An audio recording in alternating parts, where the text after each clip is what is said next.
এই যে বন্ধুরা, এই যে সব ফুলা তো হয়ে গেল। এই যে আমগুলো কাটছে এখন, এজন্য কেটে এই যে এখন সব বানাবে, দুধ দিবে, চিনি দিবে, কী দিবে সব দেখবে।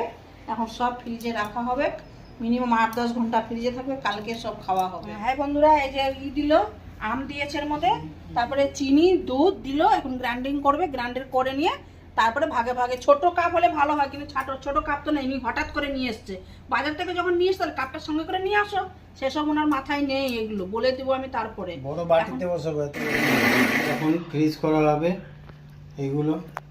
আর কালকে মিনিমাম 7-8 ঘন্টা রাখতে হবে, তারপরে আইসক্রিম হবে। এইটা পার্সোনাল আমার জন্য।